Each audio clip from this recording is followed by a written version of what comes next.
세계를 만나는 시간 나우 함께하고 계시는 지금 시각 10시 40분 15초 지나고 있고요.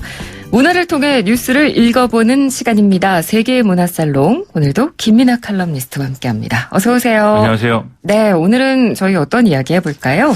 요즘에 이 축구 때문에 난리인데요. 그래서 축구에 대해서 얘기를 해볼 건데 특히 이제 그 20세 이하 남자 월드컵 대표팀의 우리 결승 상대인 우크라이나에 대해서 집중적으로 좀 알아보겠습니다. 네, 결승전이 우리나라 시각으로 이번 일요일이죠? 그렇습니다. 16일인데 네. 우크라이나는 이번에 또 강호인 이탈리아를 꺾고 결승에 올라왔고 우리는 4강에서 에콰도르를 꺾고 결승 진출을 확정지었기 때문에 16일 우리 시간으로 밤 1시 정도에 폴란드 우치에서 결승전이 이제 진행이 되도록 그렇게 됐습니다. 네. 그야말로 손에 땀을 쥐는 명승부가 될 것이다 이렇게 좀 생각이 됩니다. 네.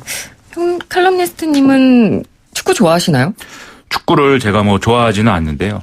그래도 이렇게 큰 뭐 경기가 있기 때문에 주변에 다 축구 얘기만 하고 있거든요. 그 제가 싫어도 이 축구에 대해서 잘 알게 될 수밖에 없는 그런 조건 속에 제가 놓여 있습니다. 네, 사실 저도 그렇게 막 즐기면서 보는 편은 아닌데 워낙 지금 이례적으로 우리나라 선수들이 너무 잘해줬고 결승까지 진출을 앞둔 상황입니다. 그래서 저희가 국제시사 프로그램이긴 하지만 워낙 관심이 지금 높아지고 있기 때문에 한번 준비를 해본 시간이고요.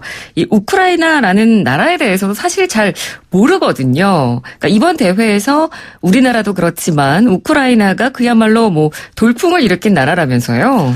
그렇습니다. 이 우리처럼 우크라이나도 이번에 이제 이 대회에서는 사상 첫 결승에 이제 진출을 하게 된 그런 상황인데요. 네. 이번 대회 최근에 뭐 모든 또 스포츠 국제 경기들이 좀 이런 흐름이 있는데 이번 이 대회에서도 유력 우승 후보들이 좀 탈락을 한 그런 상황이거든요. 뭐 아르헨티나라든지 포르투갈이라든지 그런 상황에서 마지막 남은 이 전통적인 어떤 강호가 이탈리아다 이렇게 얘기를 했는데 이 이탈리아를 우크라이나가 꺾으면서 그야말로 이제 돌풍이 일어났다 이런 평가들이 뭐 쏟아지고 있는 상황입니다. 네. 여기다가 우크라이나는 이번 이 대회에서 경기에 한 차례도 이제 패하지를 않았고 거기다가 연장까지 가는 이런 승부도 없을 정도로 상당히 잘한 모습을 보여서 많은 사람들이 놀랍다 이렇게 얘기를 하고 있습니다. 네.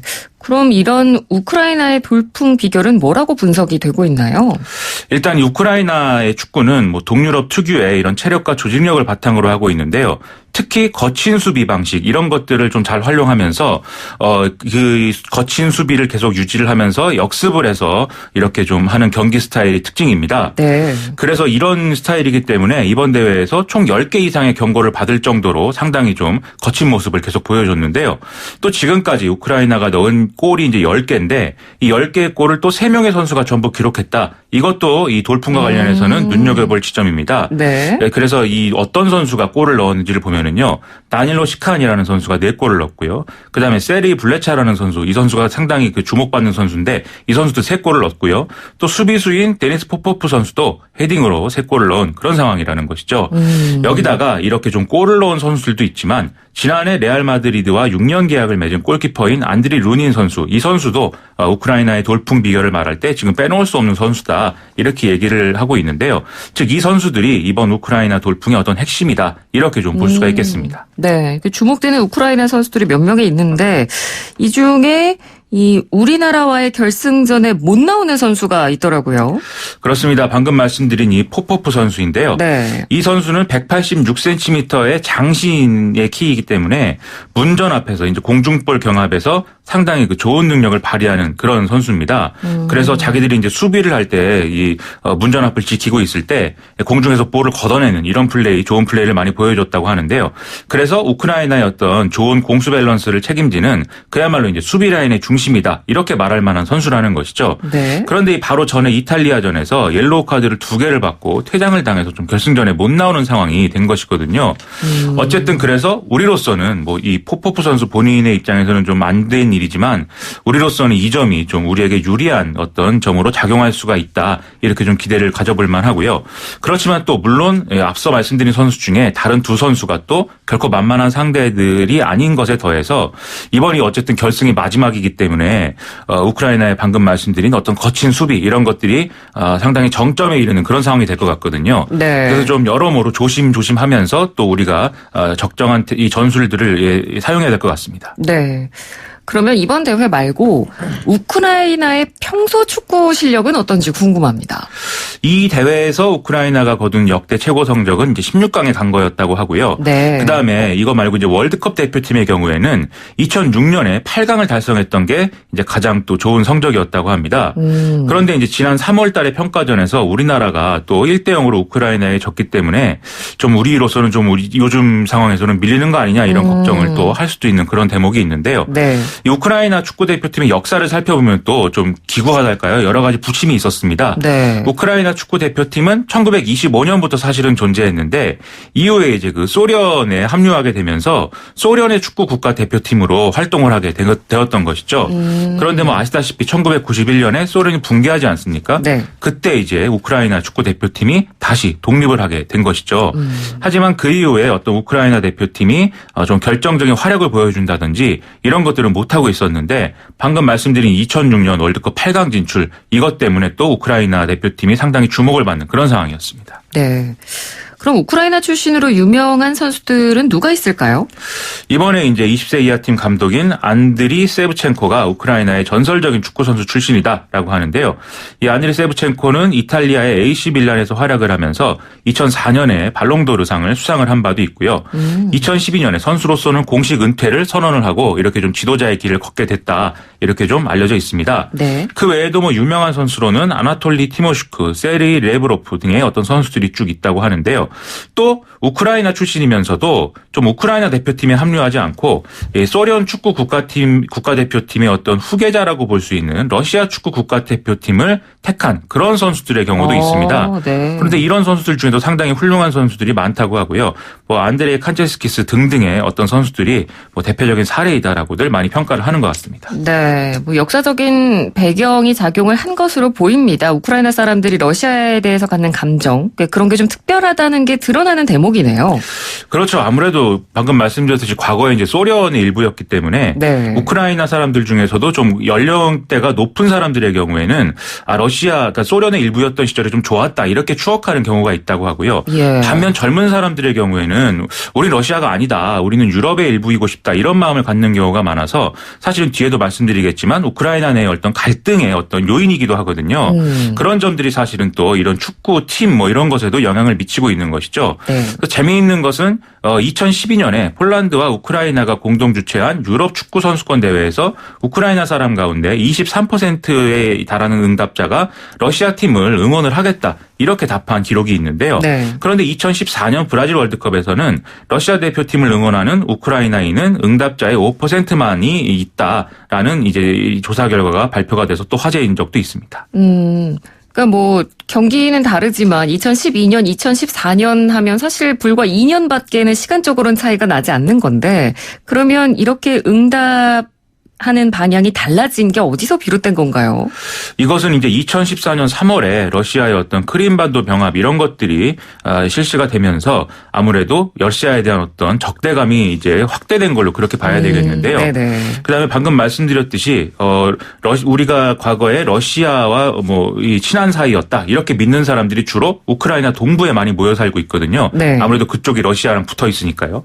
그래서 우크라이나 동부에 가면 이 우크라이나에 이제 분리주의 세력들이 있습니다. 그래서 우크라이나로부터 독립을 해서 우리는 러시아의 일부가 되고 싶다 이런 주장을 좀 정치적으로 하는 이 분리주의 세력이 있는데 이 사람들을 러시아가 지원하고 있다 이런 얘기들이 많이 나오기 시작하면서 또 우크라이나 사람들이 러시아에 대한 악감정을 키우는 그런 사례가 됐다는 것이죠. 네. 그래서 바로 이런 점들이 이 2년 사이에 우크라이나인들에 대한 러시아의 태도가 좀 더 악화되는 이런 상황으로 좀 끌고 간 것이 아닌가 그렇게 추정을 해볼 수가 있겠습니다. 네. 이 러시아의 크림반도 병합 사건은 굉장히 영향을 많이 미쳤습니다. 뭐 방금 이런 좀 작은 스포츠 분야뿐만 아니라 우크라이나의 자체 정치 상황에도 굉장히 큰 영향을 준 사건이잖아요. 그렇습니다. 지금 말씀드렸듯이 우크라이나 내에 이제 우크라이나 국민들의 어떤 여론이 양분돼 있기 때문에 네. 우크라이나의 정치 세력들의 구도도 전통적으로 이제 다수파였던 친러시아 세력하고 또 좀 소수파인 친유럽 세력의 경쟁이다. 이렇게 평가할 수 있는 부분이 많았던 게 사실이죠. 2000 2004년도에 그런데 이 기득권이었던 친러시아 세력이 어떤 그 대선을 치르면서 부정선거 이런 어떤 스캔들이 일어나거든요. 그래서 여기에 대해서 우크라이나 국민들이 항의하는 오렌지 혁명 이런 것들이 일어난 것도 이런 정치 구도의 연장선상에서 일어났다 이렇게 볼 수가 있겠습니다. 네. 또 2013년에 좀 기억하실 텐데요. 유로마이단 시위 이런 것도 마찬가지로 바로 이런 정치 구도 안에서 발생한 사건이거든요. 이것은 방금 말씀드린 오렌지 혁명으로 밀려났던 친러시아 세력이 다시 이제 정치의 중심에 복귀한 이후에 촉발된 그런 사건이다라고 말씀드릴 수가 있겠습니다. 네. 2013년에 발생했던 이 유로마이단 시위. 여기서 사람들이 구체적으로 요구했던 것은 어떤 거였나요? 이게 원래는 우크라이나 정부가 유럽연합과의 어떤 통합 계획이라든지 나토 가입 이런 계획들을 갖고 있었는데 이때 이제 들어선 이 친러시아 정부가 이 모든 계획을 백지화를 했고 러시아에 경제적으로 의존하는 방안 이런 것들을 추진하면서 이에 반대하는 사람들이 어떤 정권 퇴진 이런 것들을 요구하는 그런 이제 시위가 일어난 게 유로마이단 시위였죠. 네. 지금 그렇지 않아도 우크라이나 경제는 상당히 좀 부실한 상황이고 그리고 정치권은 늘 부정부패 관련 스캔들의 어떤 중심에서는 그런 역할들만 하고 있는 것처럼 보이는 상황이거든요. 그래서 정치 권력을 바꿔내지 않으면 이제 상당히 우크라이나의 미래가 어둡다라는 생각을 또 같이 우크라이나 사람들이 하게 되었던 겁니다. 그리고 이 시위 과정에서 좀 극우 정치 세력들이 이 시위의 어떤 폭력성을 또 조장하고 그것에 대해서 다시 정부가 강경 진압을 하면서 사태가 굉장히 복잡하고 심각해지는 데까지 이르렀었는데요. 네. 결국 우크라이나 최고의회가 이 당시에 대통령을 탄핵하는 데 이르렀고 우크라이나는 친유럽 성향의 서부와 친러시아의 동부로 나뉘어져서 뭐 서로 합법 정부를 치라는 이런 좀 이중 권력 상태까지 이르게 되는 그런 상황까지 갔던 그런 이제 사건이었죠. 예. 그리고 뭐 저희 프로그램을 계속해서 쭉 들어오신 분들이라면 아마 기억을 하실 텐데 한번 저희가 다룬 적이 있었거든요. 우크라이나에서 최근에 코미디언 출신 대통령이 탄생해서 굉장히 또 화제가 많이 됐잖아요. 그렇습니다. 이 사건 때문에 저도 인생에 많은 희망을 가지게 됐는데요. 네. 저도 어쩌면 대통령이 될 수도 있지 않을까 그런 생각을 갖게 됐습니다. 네. 이 볼로디미르 젤렌스키 대통령인데 지금 취임 이틀째인데요. 희극인 출신이고 올해 이제 대통령 선거에서 당선이 된 거 아니겠습니까? 그렇죠. 이 젤렌스키는 정치적 경험이 그야말로 전무한데 정치와의 인연이라고는 이제 2015년에 텔레비전 드라마인 국민의 일꾼 여기서 대통령 역할을 맡은 게 전부인데도 이렇게 좀 대통령에 당선이 돼서 참 이상한 일이다 이렇게 많이들 생각을 했던 거죠. 네. 바로 이 드라마에서 만들어진 어떤 대통령의 이미지 이런 것들이 좋은 반응을 이끌어냈고 결국 이게 대통령 선거 도전까지 이어지게 된 것이기 때문에 참 대단하다 이런 생각을 하게 됐습니다. 네. 그러면 이 실제 이 젤렌스키의 정치적 지향은 어떤가요? 지금 유로마이단 시위를 지지한 이력을 갖고 있고 또 이번에 대통령 취임하고 나서 다시 이제 유럽연합과의 통합, 나토 가입 이런 거를 내세우고 있거든요. 그래서 친유럽 성향의 이 어떤 그 대통령이다 이렇게 평가할 수가 있겠습니다. 다만 이제 앞서 말씀드렸듯이 이 정치적 경력이 일천한 데다가 선거 과정에서 사실은 내용이 사실 좀 없다라고 평가할 수 있는 그런 좀 공약들을 많이 내놨거든요. 네. 공약 아닌 공약들이 이제 내놓은 건데 그렇다라면 결국 실속이 없는 국가 운영들이 다시 이제 되풀이 될 수밖에 없을 것이고 그다음에 어떤 정책적인 핵심 쟁점에 있어서도 지금과 같은 상황이 현상 유지될 가능성도 크다 이렇게 보는 시각들이 있습니다. 그래서 이런 상황이 계속 고착화될 경우에는 젤렌스키를 지지했던 다수의 시민들이 또 다른 새로운 정치 상품을 찾고 기다리는 이런 상황에 빠지게 될 수도 있다 이런 우려도 제기가 되는 상황입니다. 네. 그래서 아마 그런 마음이 이 우크라이나 국민들이 축구를 보는 시선에도 좀 반영되지 않았나 그런 생각이 드네요. 그렇죠. 아무래도 축구라는 게 뭐 어떻게 보면 오늘날 이제 국가 간의 어떤 대리전을 어떤 재현한 그런 뭐 스포츠다 이렇게도 얘기하는 경우가 많은데요. 네. 이 축구라는 게 정치와는 달리 좀 피하 식별이 분명하고 그다음에 문제 해결 방법이 명확하지 않습니까? 경기에서 그렇죠. 이기면 되는 거니까요. 그런데 실제 정치라는 거는 그렇지 않고 언제나 우리가 대안을 찾지 못하고 대안이라고 생각했던 것도 현실 문제를 해결해 주지 못하는 경우가 늘 반복되고 있어서 네. 이런 답답한 마음을 또 축구를 보면서 이렇게 좀 통쾌한 이런 감정을 느끼는 걸로 대신하고 있다 이런 생각을 좀 해볼 수도 있겠습니다. 네. 우리도 축구 좋아하는 걸로는 뭐 빠지지 않는 나라 아니겠습니까? 그렇죠. 또 축구 하면은 우리는 또 일본을 이기고 싶고 또 중국에게 지면 너무 기분이 나쁘고 이런 마음들을 갖는 게 아마 우크라이나 사람들이 러시아를 보면서 갖는 마음과 좀 비슷할 것 같은데요. 하지만 축구가 뭐 정치를 대신할 수는 없는 것이기 때문에 그렇죠. 그런 점에서 한번 또 우리가 철학적인 고민을 해볼 필요도 있을 것 같습니다. 네, 알겠습니다. 오늘은 U20 결승전을 앞두고 우크라이나라는 나라에 대해서 저희가 한번 알아봤습니다. 말씀 잘 들었습니다. 고맙습니다. 고맙습니다. 네, 지금까지 김민아 칼럼니스트였습니다.